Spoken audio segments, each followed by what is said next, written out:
Wow, that intro right there always gets me fired up. Tonight is going to be a special night here on the podcast. William Warfield here with you, and Gary Ball also will be on here shortly, along with Celtics great Dave Cowens, and I'm going to go ahead and bring them both into the show. Let me just switch it over here. And fellas, how you doing? Doing great. Doing great, William. Dave, how's it going? I'm doing okay. I'm on about a 2 second delay from you guys. Uh oh. Well, we'll try to work with it here. We'll give a couple seconds in between the questions and everything. But Gary, you want to start the show off right and tell us about Dave Cowens? After that introduction you got going on there, William, I don't know if you can top that, but I think we can top it with the big red Dave Cowens. I'm not talking about Secretariat. I'm talking about Dave Cowens. Dave, you're joining us all the way up from, you're in Maine up there, I believe, right? Yes, I am. Beautiful country up there. It is nice. It's pretty secluded.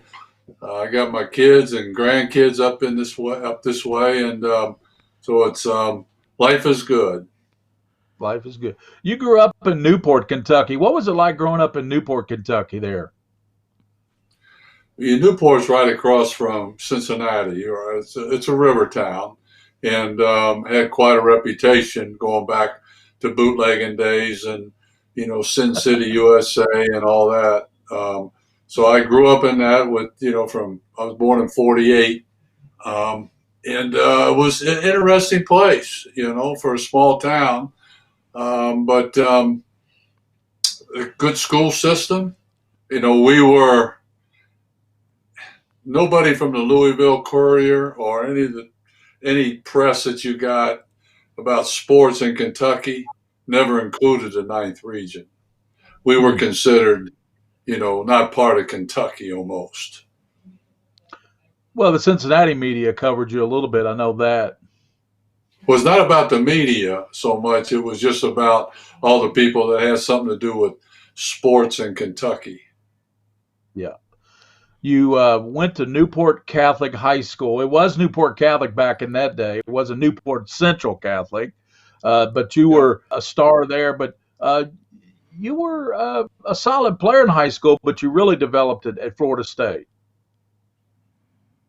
that's correct. I averaged 13 points a game and 20 rebounds as a senior in high school. Our best player was Terry Samphus, who got a scholarship to go to Moorhead. He averaged 20 points a game. But we had a lot of seniors. Jim Connor, who you know very well, was our coach. And we had 8 Yep. seniors on that team, his last at Newport Catholic. And then he went to Bellarmine. But all of those Hmm. guys got an opportunity to go to college and got a little bit of help financially. What was it like for you playing for Jim Connor? Well, Jim was a military guy. He was a disciplinarian back in the day. It's sort of the way he was. So he was our assistant principal, sort of the disciplinarian guy. And he plus had baseball coach, had basketball coach, taught PE. So he had a full day. I mean, he had a tough job, but he handled it well. He took care of business. He did take care of business. And any good Jim Connor stories from you? Well, I was a little bit of a rebel, so Jim had some issues with me. I didn't play until my junior year in high school, and he took an interest in me after I had grown about 5 inches between my sophomore and junior year. So then he said, "Hey, why don't you, come out and try out for the team?" So I went out. We had summer workouts up at Newport Catholic, and I finally realized it was great for me because I understood what it was like to get into real good conditioning, good shape to play basketball or to do anything. Um, and that was a good summer for me physically, Mm. to go against a lot of the upperclassmen that was up there. So then I think he saw something in me. But the first two games of my junior season, I was on the reserve team. I started on the reserve team, and I was on the end of the bench when I dressed varsity. I had two reserve guys that got to dress varsity, and our second game, we were playing St. Thomas.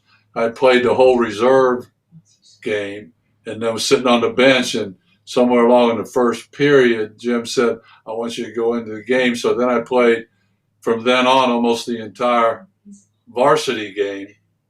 And to give you an example of how great a player I was, I think both games combined, I was 1 for 20 from the free throw line. Oh, wow. From the free throw line? But I got a lot of rebounds. I knocked a lot of people down. I guess that's what he liked. Isn't that like the whole thing with guys playing center though? I mean they're great inside, but when it comes to shooting free throws, a lot of big guys struggle with free throws. Are you referencing you gotta understand, I was only 16 years old at the time, and I didn't really know much about the skill part of the game, but I just was an enthusiastic, kind of throw caution to the wind type of guy, and Jim liked to have an upbeat kind of a system, and I fit right into that from an athlete standpoint, and we pressed all the time, and think about it. Our senior year, we were 29-3, and we lost to, I think, Xavier and Cincinnati in the GCLA. We lost to Louisville Central and the LIT championship game, and then we got beat by Shelby County. Oh no, Glasgow. No, Shelby County, I think, and in the first round of the state tournament. So those are the three games that we lost. It's just like, what are you going to do? You just go out and you do your best. You play the game, and you hope your teammates enjoy having you be on the team. And so, Jim saw in me something, and he gave me an opportunity to play. And the more I played, the more aware I became of what I could do as a basketball player. And one thing led to the next. But, well, there was a time in practice when Jim didn't like some of the stuff that I was doing, and he threw me out of practice. And as I was walking off the floor, he threw a basketball at me. And I saw him out of the corner of my eye, turn around, caught it, and act like I was going to throw it back at him. So I just put the ball down and left. Did he flinch at all? Not really. Huh? Wow. You were into track as a younger kid, weren't you? You were kind of a track athlete? I played 4 years. I was on the track team for 4 years, yeah. I was a high jumper. Ran 120 high hurdles and 180 low hurdles. And I'd fill in for people that, our 100-yard dash guy or our quarter miler or, mile relay guy. Actually, my senior year, I hated the 440. I'm going to tell you that right now. It was a sprint and for a quarter mile, and I hated the training of it. I'd rather just do the short stuff. But there was a guy that was on the mile relay team that he didn't want to go to state because it interfered with the prom at the school. So they asked me to go. So I got to run in the state tournament in a mile relay team. I ran the third leg.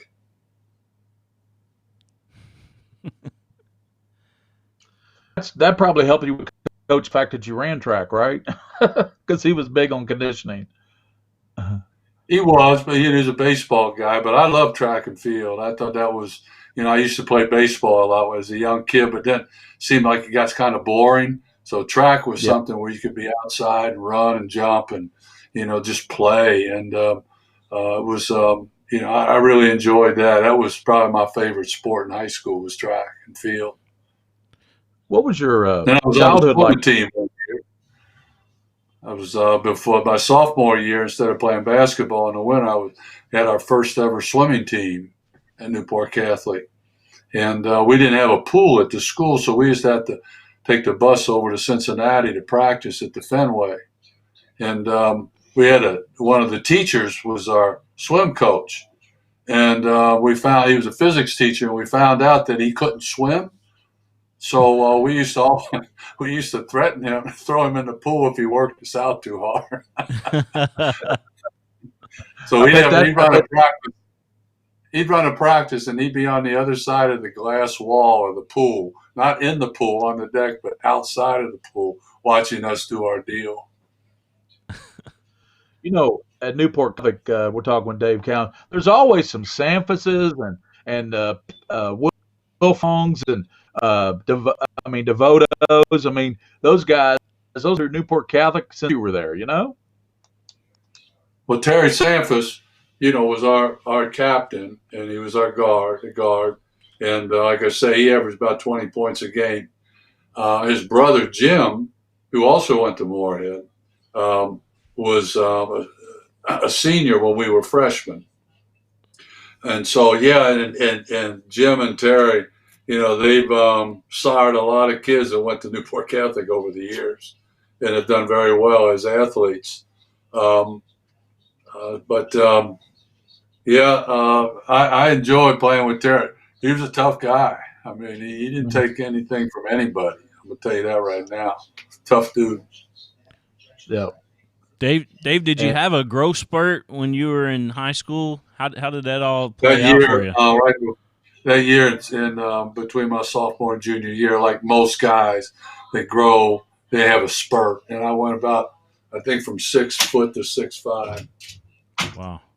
During that summer. What maintained made you my coordination pretty good. I used to run around with a lot of guys, play with guys that were a couple years older than me. And we used to do a lot of gymnastic stuff on the bars down at the park, the bars that you go like this and doing pull-ups and chin-ups and all kind of different things, flipping and whatever, challenging your body. And I think that really helped me maintain some real good coordination as I was going through that growth spurt. Yeah. Yep. So did you start out your high school career playing the guard position, I would imagine, and then? No, I always was playing as a big guy. Yeah. Okay. Yeah. What made you decide on Florida State? I mean, Kentucky was doing really good things back then. Hey, I want to ask you a question. Who's the best basketball player in the history of Kentucky basketball? In the conversation, Mr. Cowens, you have to be in there, but also I'm saying that went to the University of Kentucky. Oh, probably Dan Issel. There you go. Dan Issel and I were born on the same day. Same day. Really? October 25th, 1948. Wow. Yeah, to a fine career. He had, when he left Kentucky, he was a force in the NBA, just like you were. He was with Denver, I believe, was the premier years. He started out in the ABA. Yeah, he was in the ABA, and then when in '76 they all came in to the NBA. So I got to play against Dan, for a number of years. Yeah. What was it like back then during the transition? Once you got into the league, what was it like with the transition with the CBA and the NBA? Well, so I've been in the NBA for 6 years. By the time that whole merger took place, we had played some of the ABA teams in exhibition games prior to that merger, just because they figured somebody, a promoter figured it out and they make a few bucks, to have a game between teams with different leagues.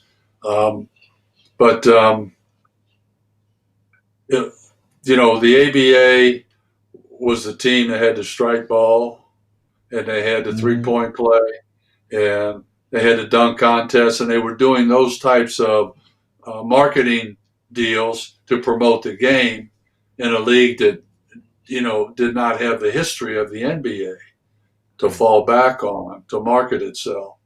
But there were a heck of a lot of really good players in the ABA. When they came out, I mean, it wasn't like they were better than NBA players or worse than NBA players. They were just really good players.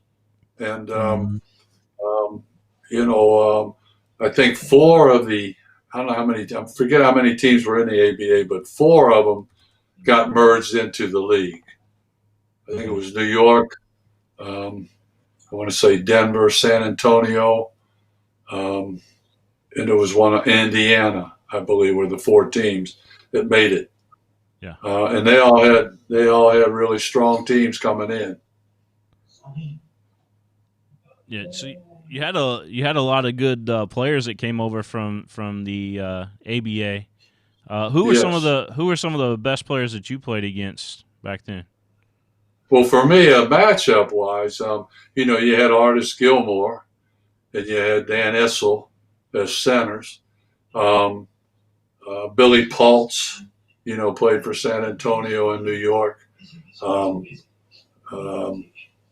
Jim Daniels from Indiana. I really didn't play against him that much. He was older. He may have retired right when that happened, when the merger happened. But Charlie Scott was over in that league. Julius Irving was in the ABA. George Gervin was in the ABA. And they all came into our league, and I thought it was a great time. Nobody really talks about it, but we talk about a transition decade. That was a transition decade. They go from Bill Russell time to Larry Bird time in the 80s. They kind of skipped the 70s, but that's when the ABA sort of kind of started. Professional basketball sort of defined itself in a way, leading up to what's happened now. Yeah. And those guys, when they have nicknames like Dr. J and the Iceman, all those kind of names, those guys can play. Oh, yeah, they were very good players. Yeah. When did you meet Dave Dooley? Well, he and I went to high school together. Yeah. And you worked with Dave. He used to do some color work with you during the high school football games? Yes. He had, he's a color 4 sons that all played at Highlands, and I think they got more state championship rings between them than the Brahms do in Louisville. Well, yeah, all his boys were good people. They're tough. They were good and still are really good athletes, and have done extremely well for themselves as adults. So he's done a good job with his boys, him and his wife. What was it like playing for Red Auerbach? Well, Red was the general manager and president. Tommy Heinsohn was our coach. Red stopped coaching in '66. Huh? Yeah. But he still ran the team, though. You know what I'm saying? He was there. Oh, he did. Yeah, but he was not the coach. But he was at every practice. Yeah. Making the presence known. And no, Red was a basketball guy. He was one of those guys that you could say sort of had a vision of the game, and so he sort of rose up and looked at the whole thing below him and decided, I'm going to pick that guy, I'm going to pick that guy, I'm going to pick that guy. And he chose character as much as he did talent, because he had, one of the greatest athletes to play the game during that era in Bill Russell. I mean, he changed. Oh, yeah. Bill Russell and Wilt Chamberlain were different types of guys than the normal professional basketball player at that time. If you looked away, all those guys were built back in the day, they looked like really big offensive linemen for a football team. They didn't look like long basketball, gazelles and out on the floor. It was a whole different thing. So Russell came along, and he was just out quicking. and blocking shots and, creating fast break opportunities and that sort of a thing. And Will Chamberlain was just so dominant. Nobody could deal with that guy. I mean, he was such a great – both of those guys were really good track athletes as well. Yeah. So it was a different animal. And the league had not experienced anybody like that. Elgin Baylor probably was the closest, to that kind of a superior athlete. And so they just dominated the action. They sure did. Let me go over some of your career highlights real quick, Dave, just so everybody knows. But you are a two-time NBA champion, 74 and 76. NBA Most Valuable Player in 73. You were an 8-time NBA All-Star, 72, 78, and 80 was some of those, or 72 through 78, and then 1980 is how that is. And then you were the All-Star Game MVP in 73. 3-time All-NBA second team, 73, 75, and 76. And I believe one of those years you should have made the first team, but they put you on the second team for some reason. I think there's a little history behind that. Believe it or not, the one thing I have in common with Bill Russell is that we were MVPs in the league, but made second team All-Star, second team All-NBA. Yeah, that's unbelievable. That is unbelievable. But I got no argument. If Jabbar beats me out for a position, I'm going with it because he was the best player I ever played. Yeah. NBA All-Defensive first team in 76. You're a two-time NBA All-Defensive second team, 75 and 80. You were the NBA Rookie of the Year in 1971. Of course, the All-NBA Rookie team in 71 as well.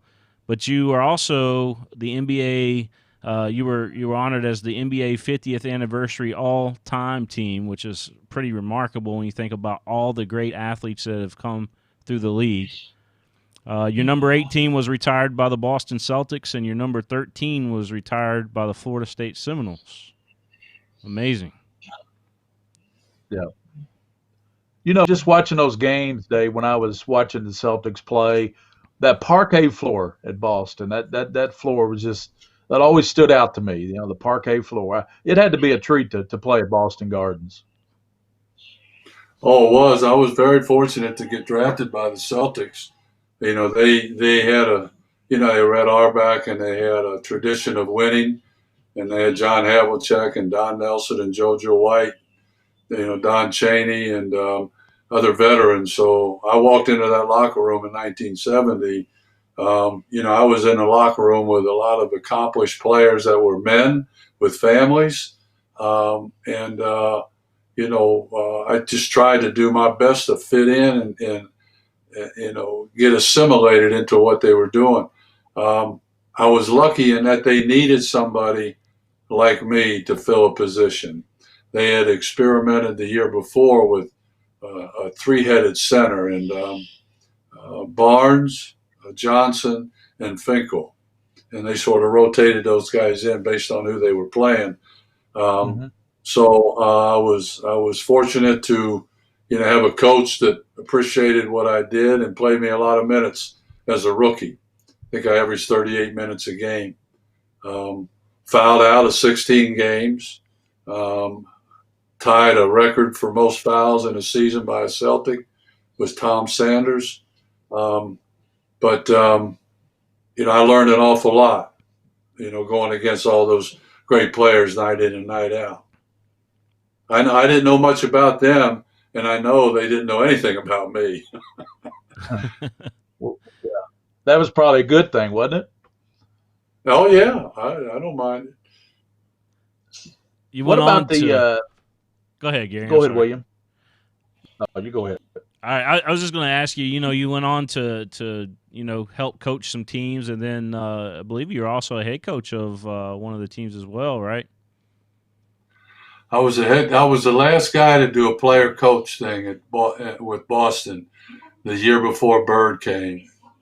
And I kid people, I go, if I'd have kept that job the next year, I'd have went from winning 29 games to 80 games, been the coach of the year, just by getting Larry Bird on the team. Yeah. But I decided I didn't want to coach. I'd never really thought about coaching. I went back to playing. So Larry and I were teammates at his first year in the league and my 10th year. That was That was an interesting time too, from what I was reading on all that. Dave, was you had some, what is it, leg or ankle problems? You decided to go to the sideline there for a couple years, and then you started feeling better. Then you wanted to come back and play, but then that's when you requested the trade to Milwaukee. Is that right? I didn't request a trade.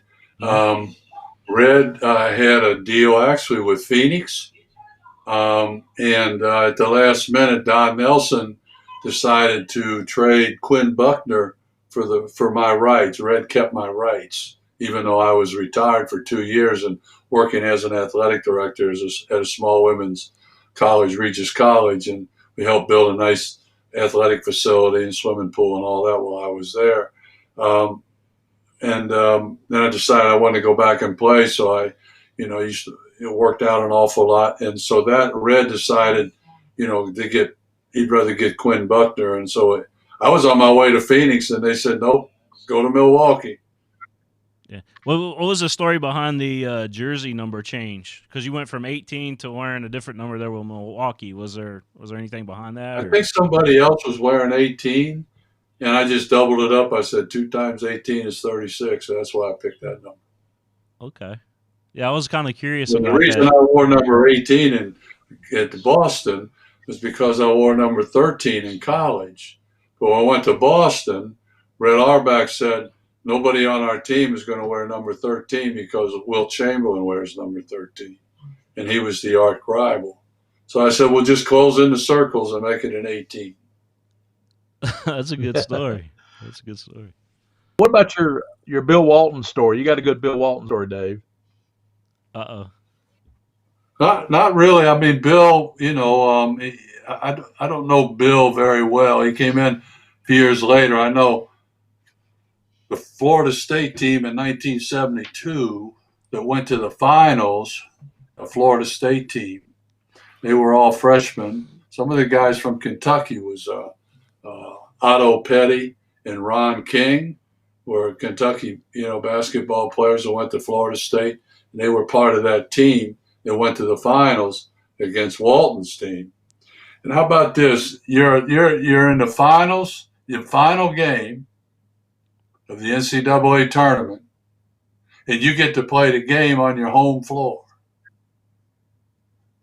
That's nice. That's pretty nice, isn't it? Yeah. That is nice. What about your John Wooden story and Bill Walton?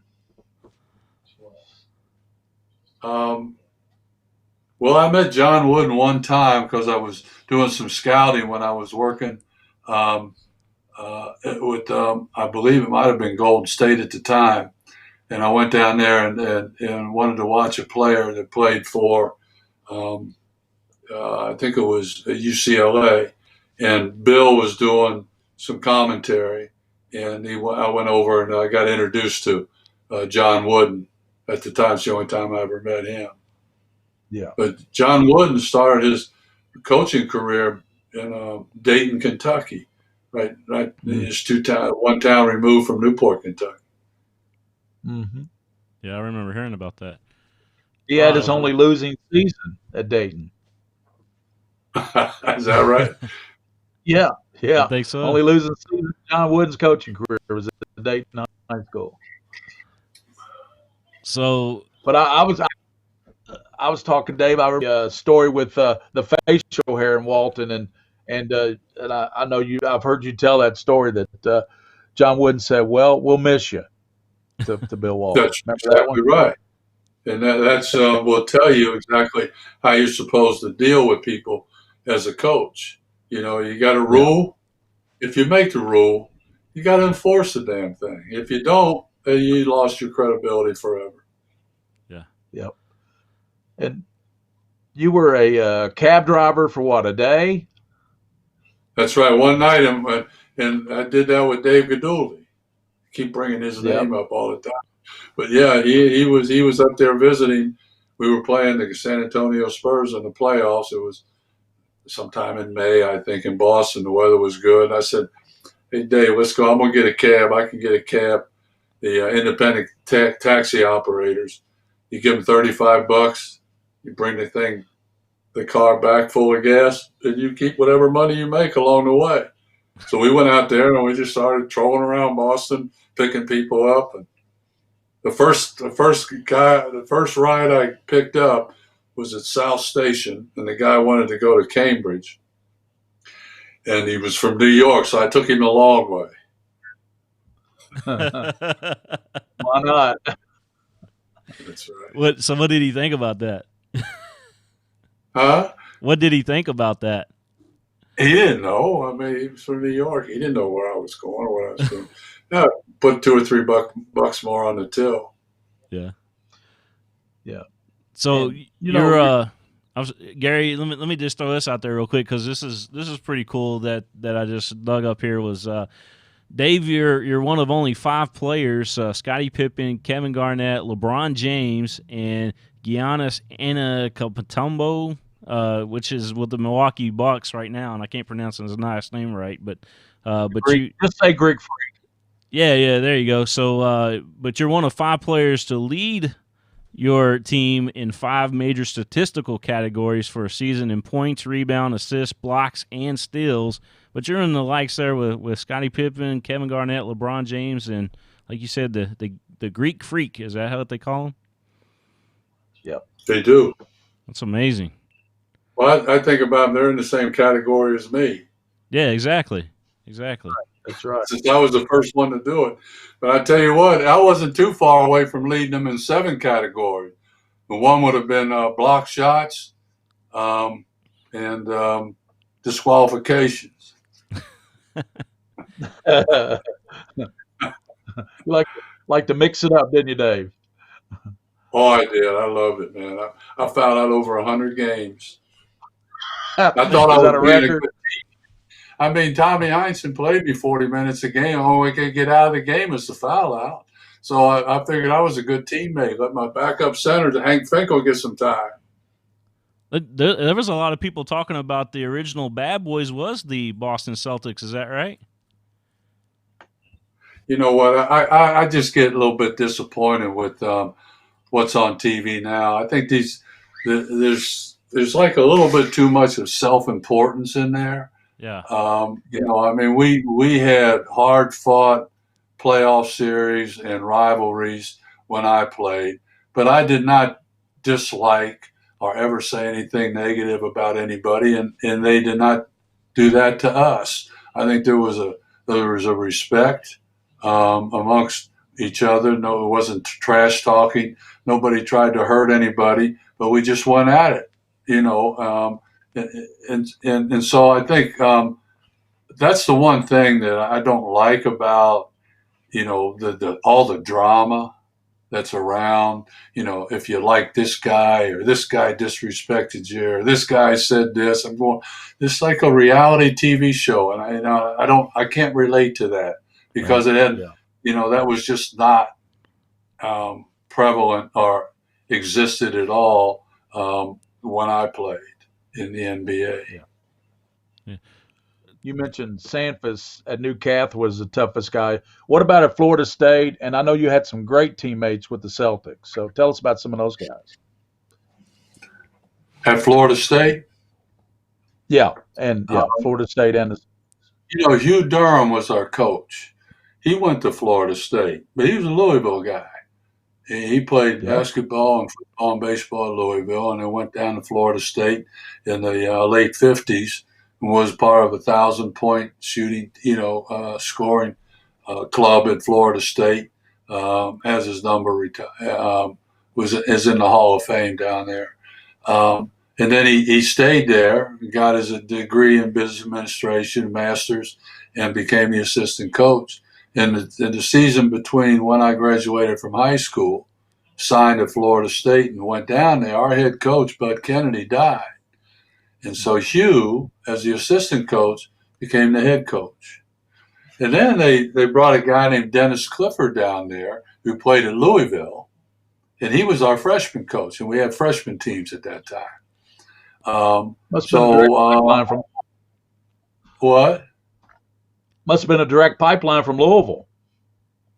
Well, it seemed to be that way. And then, I was from Kentucky, we it just seemed that we had a young coach It was smart. It was ultra competitive, and he busted our butts every day, demanding a lot from us. And we had a lot of success, and because of that, he started recruiting out of Southern Georgia and Florida, and so he goes to New Jersey, Kentucky, Ohio, and different places to get more talent because we weren't going to run the shuffle offense is what they were running down there. We were upbeat. I mean, we averaged at Newport Catholic 90 points a game in a 32-minute ball game. Yeah. You know what I mean? Think about that. And then in college, we averaged 90 points a game all the time because we press and we got up into people and we like to go up and down. So having Jim Connor, recognize the talents that we had on our team, and then Hugh Durham developing a system to fit the talent and the skill sets and the athleticism that we had at Florida State. They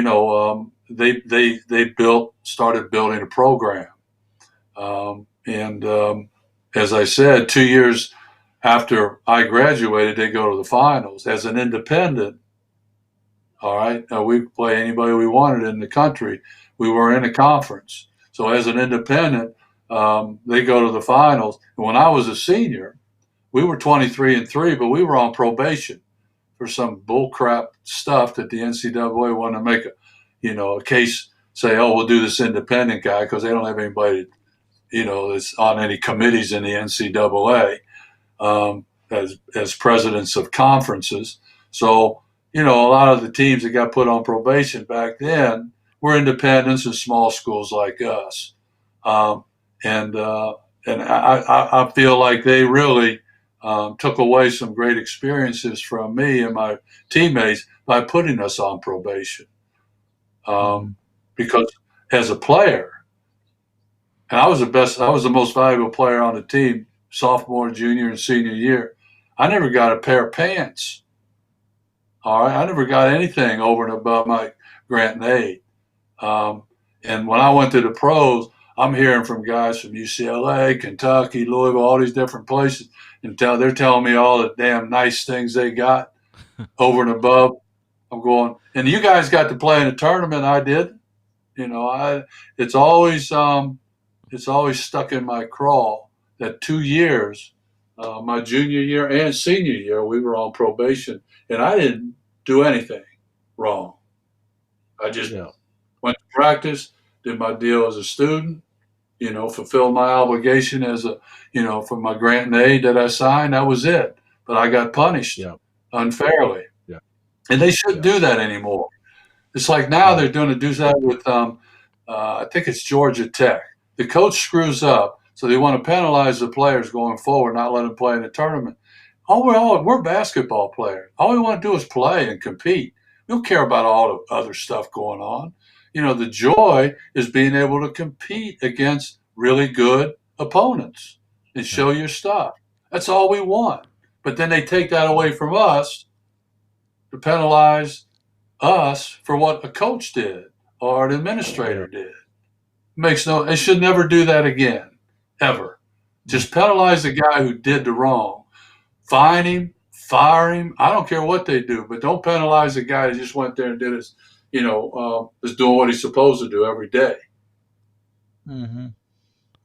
Should the NCAA, should they pay these players, Dave?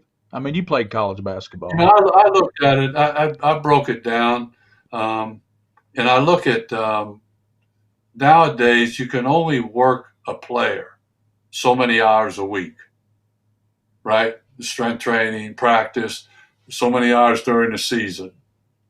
So if you take all those hours that the player is working, and I've always looked at my scholarship as a part-time job. I worked my way through school.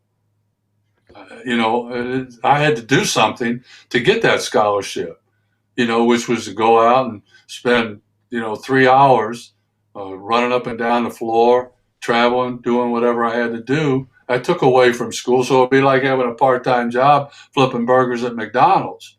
But I was doing it as a basketball player on the court. And so I look at it saying, well, how much is a college scholarship worth? Average. My guess is probably between $40,000 to $50,000 a year. All right, if you take all the schools and put them together, get an average. All right, then you divide the number of hours that a player has to work during the course of a season, a college year. And if you do the math, you figure out that guy's making about $50, $60 an hour. That's a pretty damn good job for a part-time gig. That's the way I looked at it. So now you're saying we're going to compensate the guy even more.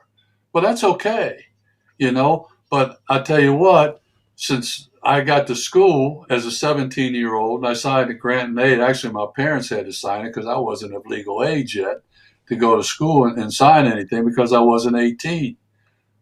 And so I signed basketball cards all the time from Panini and Upper Deck in a Florida State uniform, number 13, Dave Cowens, blah, blah, blah, blah, blah. I had never got one dime from them advertising and marketing my, image and likeness on a basketball card. When did they get that right to do that? To them get compensated, but I don't. So from a fairness standpoint, this is the way I look at it. That they need to allow players to be able to take advantage of their notoriety and their brand, as they call it nowadays. And if they got enough juice and if they're a good enough player, then they should be able to get compensated and have a job in the off season, as long as it doesn't conflict with anything that they're doing at school. I mean, every summer I worked either, at Manpower or the Iron Workers or, the T-shirt printing place or whatever I did. I always worked in the summer to make some extra money. Nowadays, a lot of them will say, oh, you can't work, you can't have a job, you can't work for somebody who's a booster at the school. But see, now that's going to change. Yeah. So if somebody's got enough name recognition and he wants to help a guy market his automobile dealership, why shouldn't he be able to do that? And the other players have no bitch about that because if they were good enough, that's what they would do. I saw it, and that's interesting. That's just supply and demand. The young lady that played for Oregon that was the number one pick, Sabrina Ionescu, is that how you say that, Gary? Yeah, Ionescu, yeah. Yeah, so she was the number one pick in the NBA, but her jersey was the best-selling jersey last year, and she didn't make a dime off of that at all. So like what you're saying there is there you got the school making millions of dollars off of a jersey, and she's not making anything. I don't know how much they make because nobody ever gives you an accounting. Nobody knows, who made that deal and what's going on. If I talk to the athletic director of Florida State right now, I say, what's the deal with Florida State using me, to promote and sell basketball cards? He wouldn't know what to say. He probably doesn't even know how that works. So it may have to go now because they're in the ACC. They might go to the ACC, office or, you know what I mean? I've asked questions, but I never get an answer. So let me ask you this. So Upper Deck sends you 500 cards, for you to sign. Why sign them if you're not making anything off of them? Well, right now I deal with Panini, and they don't do any cards from college. Okay. These are cards that fans buy, and they send them to me at my house, and I've been doing this since 1970. I've signed hundreds of thousands of cards for nothing. They send me a card to sign or a picture or whatever they might have. They write a nice little letter. Nowadays, they send us another in a self-stamped addressed envelope. But used to, they didn't even do that. You had to buy your own envelopes and stamps to send them back to them, and so I do it because, that's my way of giving back a little bit, especially now. I get a lot of stuff right now, and the more you sign, the more people know that you're signing, so they send you stuff. and they know what your address is because it's easy to find out. Yeah. I got a daughter that lives down the street from me, and she gets a lot of mail for me. You got the wrong address. So I bought a. Why not? I mean, what the hell? I mean, but a lot of people are doing it. I mean, they do it repeat because they want to sell them, make a few bucks on a card that's signed. But that's okay. I actually got one of the Panini signed, but this isn't you. This is actually Bob Lanier that I pulled out of a pack of Panini, the Prisms. Okay. Yeah, I saw you had one in there too in that lineup, but yeah. And they probably would send that to Bob. They'd find out where he was, and then he'd sign it and send it back to him. And then they go to the card shop, the dealer shop, and try to sell it for $10 or whatever it might be. Yeah. So I've got some questions coming in here for you, Dave. What was it like coaching David Robinson, the Admiral? You were assistant coach with the Spurs, and that was kind of like his prime time basically there. I used to play horse with him, or whatever, shooting games. Mm-hmm. And he was a very religious guy, David Robinson. Yeah. And what a great human being. Such a talent and smart as can be, I mean, I think he aced his SATs and ACTs, went to the Navy, self-taught musician, just a top-notch individual person. And so I used to tease him. I said, well, so we play, horse. And we play. Now I'd say, well, let's play a game. Let's play God. and if he started hitting him, I said, okay, let's play Deuteronomy. And, and just whatever. I used to mess with him because he was so religious. And he had such a, he had a great sense of humor. But I been running a basketball camp for 45 years or so. And when I was in San Antonio, I would go back up to New England and run my basketball camp. And so we'd have a little question and answer period. So they knew I was coaching the Spurs at the time. And so, I hardly got any questions about David Robinson. You know how I got all the questions about? Dennis Rodman? Dennis Rodman. Yeah. I just want to know about Dennis Rodman. Hey, yeah, and about Dennis Rodman. So that tells you something about the influence that the players had, the notoriety and whatever, the way kids are. And I understand it. I mean, I was a kid too. And, I would gravitate to somebody that was kind of a rebel type dude. But it was so interesting to have 200 kids sit there in front of you. And basically all the questions were about Dennis Rodman and not David Robinson. Well, that was kind of Dennis Rodman's coming out parties when he went to San Antonio because he dyed his hair blonde. That was when he first started dyeing his hair. But then he started hanging out with Madonna at that time too, right? I don't know anything about the Madonna routine. But there was a story recently, a guy did an article about Dennis Rodman with his whole Last Dance thing going on. And I went on a motorcycle ride with Dennis Rodman when he was down there. He and I clicked a little bit because I told him, I said, Dennis, you may be crazy, but I may be crazier than you are. And we had a good time. I go over to his house sometimes, and I had a Harley Davidson at the time that the Celtics gave me.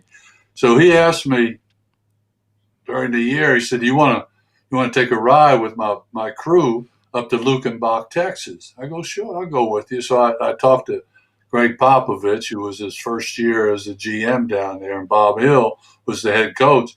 I said, Dennis asked me to go with him. You want me to go with him? He said, yeah, make sure he doesn't get hurt. Oh, okay. So we're going up to Dennis's boys. He's got a big old, big wheeled, high wheeled truck with 4 or 5 guys in it. And we got maybe 6 or 7 guys riding motorcycles. And Dennis and his buddy got waylaid because they got stopped by a stoplight behind us. So we're waiting at the top of this hill for him to catch up. And we hear the bike like this coming. And they were letting it all go. And they come up the top of this hill. And there's a 4-way intersection. And we're all waiting there, pulled over the side of the road. They don't see it. They try to stop. Well, they laid their bikes down. They had to be going at least 30 miles an hour at the time. He laid him down. So I look over my left, and I see Rodman's bike go down by me. Then I see Rodman coming in the air, head over heels. Bam, hits the pavement, slides, had to be 20 yards on his jeans. He goes back, tears the shit out of his white T-shirt, busts up his arms. He's all messed up, ends up dislocating his shoulder. When he got up, his jeans were smoking. They were actually, smoke was coming off his jeans from the friction of the road. The other guy had pulled over to the side. He wasn't in as bad a shape. So I'm thinking, I'm on this ride with Dennis Rodman. The coaches told me make sure he stays safe. I just see the guy almost kill himself. And I got to tell him, you got to take this guy to the hospital. I got to stay there and take care of the bikes because somebody had gone through the intersection, saw us, reported it. Now the police are involved. So I got to go to the nearest police place, wait for the flatbed truck to come and pick up the bikes that wouldn't run because they laid them down. They were all bent up, messed up. And I said, take him to the hospital. And so I had to call Pop and Pop Hill and tell him what happened. How did Pop take it? I didn't have a cell phone at the time, so I had to wait till I got to the police station to tell him. I thought I was going to get fired. But I wasn't. And so he had his arm in a sling for about 4 weeks, and he ended up healing. And his first game back, he played, and he went up for a rebound and fell to the floor in agonizing pain. He's rolling around. I mean, you could tell this guy he is hurting. So what he had done was just ripped all that scar tissue at one time, just by going for that rebound, extending up like this, as high as he could. He comes back to the bench. We call it timeout. He comes back to the bench. He starts moving it around. He said, damn, man, it feels a hell of a lot better. And he's continued to play. So, I mean, he's a tough guy.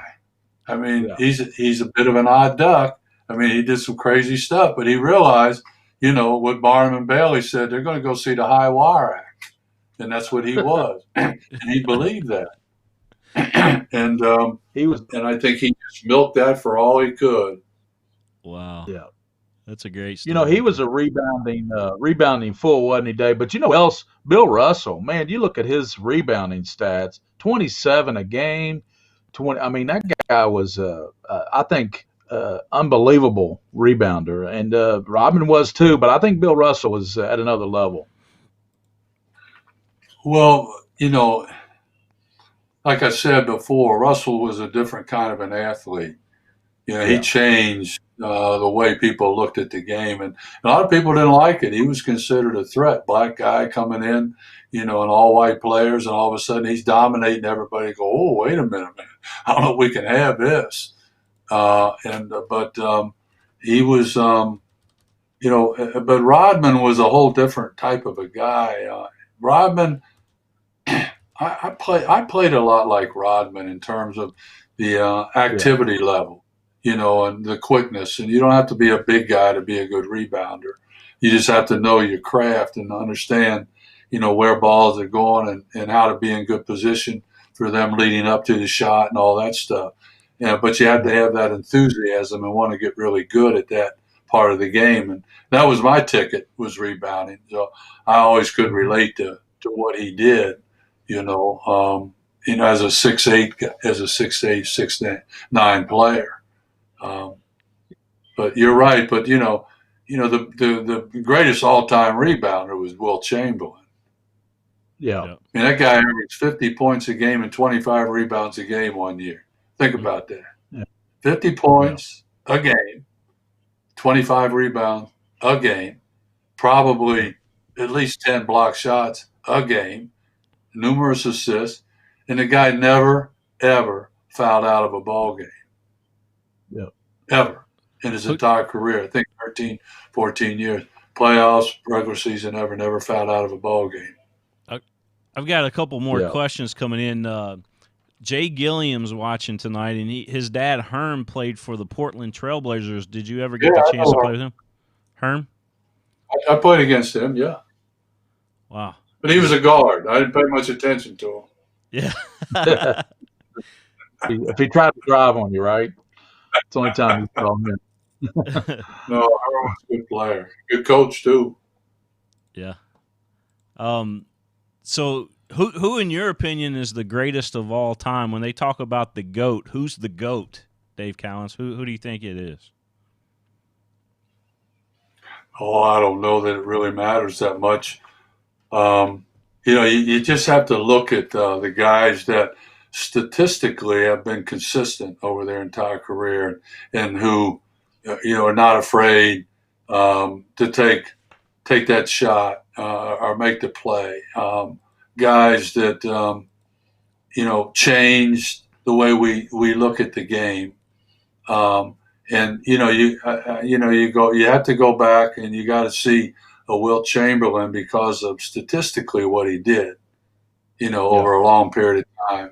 And you could say, well, huh? They had to change NBA rules because of that guy, didn't they? They changed them. They changed rules because of DeBar as well in college. Yeah. They had dunking. When I was in school, I couldn't dunk almost my whole career. They wouldn't let you. It was against the rule. And, and then with Chamberlain, the two rule changes is they widen the lane because he was so dominant getting the ball. The lane used to be, I think, 8 feet wide or 10 feet. Then he went out, I think it's up to 16. But when he's posting up like George Mikan did, he's 4 feet from the basket, already got the ball. What are you going to do with a guy like that? I mean, it's impossible to do anything with him, so they can dominate. So they widen the lane. Yeah. Then the other rule they changed was you could not leave the floor on a free throw attempt till the ball hit the rim. Yeah. So because what he used to do, make a big deal about Jordan and Irving and those guys taking a running start and jumping from the free throw line and dunking. He used to just stand there basically and jump from the free throw line and dunk the ball for his free throws. He said that was part of the deal. He took 1 or 2 steps, boom, dunked the ball. Dunked the ball. Yeah. I mean, Lord, said, no, that's easy. I'm sorry. Yeah. We can't allow that anymore. I'm surprised that Oscar Robertson isn't in the conversation more about the greatest of all time. Are you surprised at that, Dave? Well, I think he's in the conversation in terms of former players. Now the hype is so much that you don't remember, as time goes on, guys, nobody kind of couldn't relate to Oscar Robertson. But I tell you, the whole triple-double thing is so skewed now because if you watch guards like Westbrook and those guys get rebounds, there's nobody on the other team even in the area. There's just a bunch of guys and the ball goes up because of three-point play. They all just retreated. There's nobody even trying to get it. So a few guys, and then he goes up and he gets a rebound. Oscar got rebounds amongst the big guys who were trying to get rebounds at the same time. A whole different deal. The points and the assists are going to be in the favor of a guy that handles the ball all the time. So that's your guard. But the rebounds is a different differentiating thing when you talk about triple-doubles. And the triple-doubles now are cheap, as far as I'm concerned, because of the way everything's all spread out. It's more of an equal opportunity thing for the guards. Or back in the day, if a guard comes in the paint, you go, wait a minute, man, what are you doing in here? Get your little ass out of here. This is a place for the big boys. And that's right. They understood that. So Oscar got his triple doubles when competing for rebounds with the big guys on both teams. Yeah, right. Which is much more impressive to me. Yeah. And not only that, Dave, Oscar averaged a triple double in the NBA. Averaged a triple double. The guy was he was as dominant a player at his position as anybody's ever been. Yeah.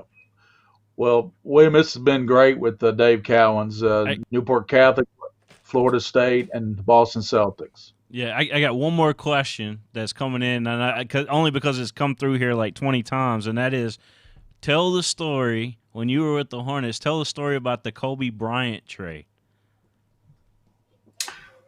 I may be the only. I was just hired. I was an assistant at San Antonio for a couple of years, and then I got the job. I got the chance to be interviewed for the head coaching job at Charlotte. And so I got the job. It was after the season, after our playoff loss. It might have been the Utah or whoever it was when I was at San Antonio. So I go there, and then the draft is like right then. It's like happening right now. Yeah. So the deal was in that Kobe Bryant's agent said, we don't want to go to this small market. A lot of players didn't want to play in Charlotte. They want to play in Boston, New York, LA, wherever the big market was. And their agent and Bryant's agent was David Falk, same guy that had Jordan. So I think it was Falk. So they had already said, we're not going to come. If you take us, we're not going to come out. We're going to go to college because he's coming out of high school. Yeah. Well, we didn't know who Kobe Bryant was. I didn't know. I traded Kobe Bryant. I was part of the trade with Kobe Bryant. I had never seen Kobe Bryant play on film or anything. And I was part of the deal to trade him.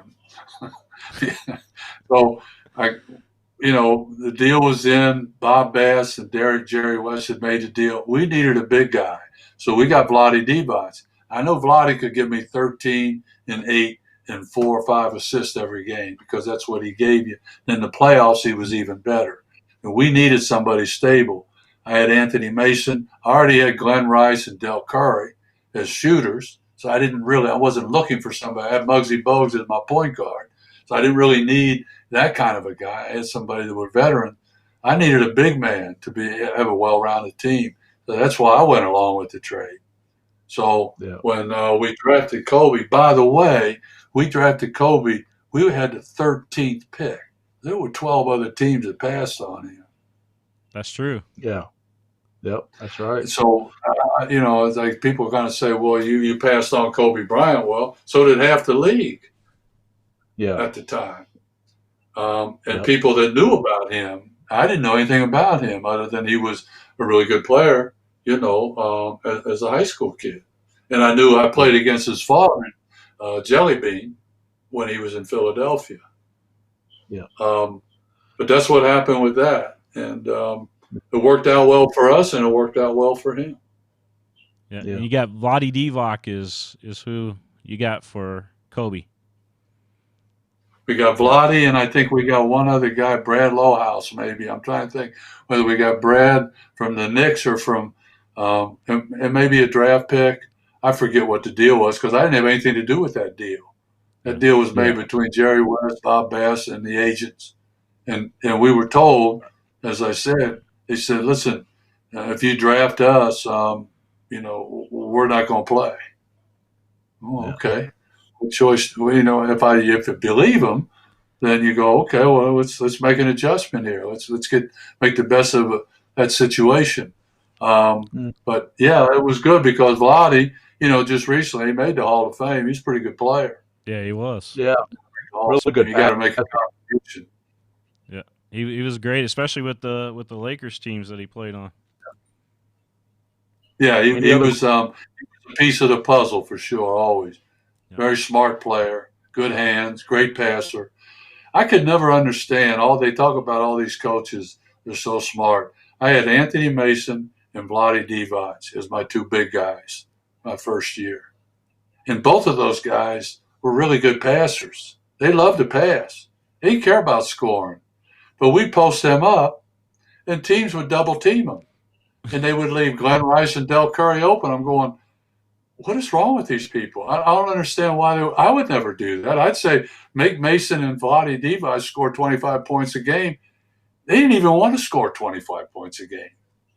They'd rather pass and be a good teammate, So, but guys have their system, and they go, here's what we're going to do, and we're planning, and this is what we got to be ready for, whatever, from defensive rotations and all that. We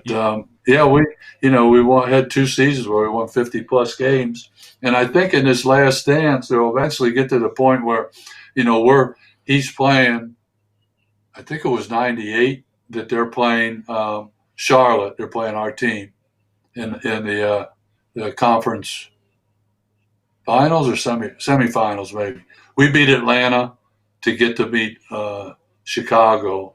I think it was probably the semifinal, and we lost to Chicago. But we beat them one time up in Chicago, which was a nice thing to do.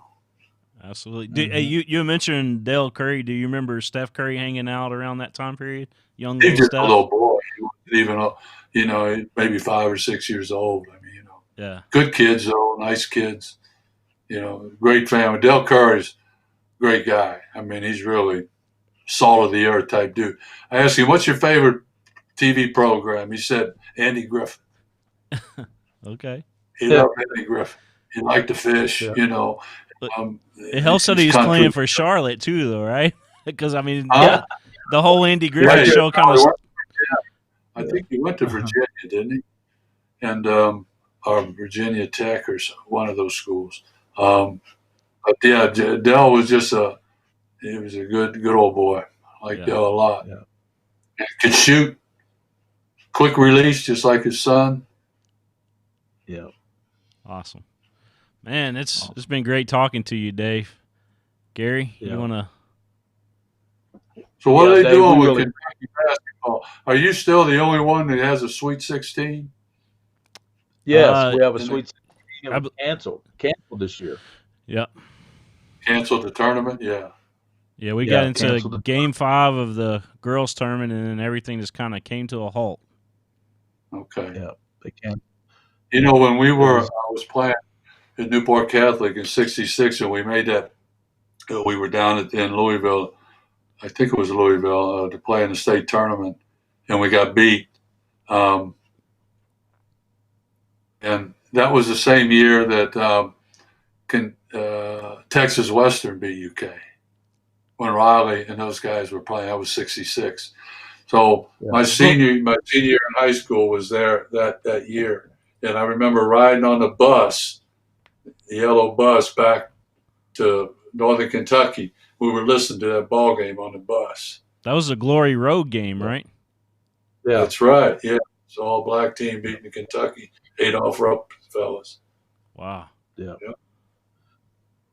Well, Dave, we really appreciate you visiting with us on the podcast, and we'll have to have you back on again down the road. Well, I wish everybody well back in Kentucky, my home state. My brother Jerry Cowens lives in Louisville. His wife's part of a practice. She's an anesthesiologist, and she's been doing her part. Now that all the elective surgeries are been prohibited, she's been doing her part, going in and helping the folks coming in with this virus. So she's been doing her part, taking her chances, and good people. Good people that are doing this, making the sacrifice for all of us. Yeah. Well, Dave, we really appreciate you coming on the show, and we know that you're still, follow the Celtics. They're a great organization, and you still follow the NBA, and we just really appreciate all your good stories and insight on your days at the Celtics and at Florida State and at Newport Catholic. Well, I've been pretty blessed to be able to have, take this trip. In life, I'm 71 now and retired, and for you to think enough of me to have me on your podcast after all these years is pretty cool. So I appreciate it. Well, we really thank you, Dave. Yes, sir. We appreciate it a lot. Thank you, sir. All right, take it easy. Thank you, sir. Thanks, Dave. Yep, take it easy.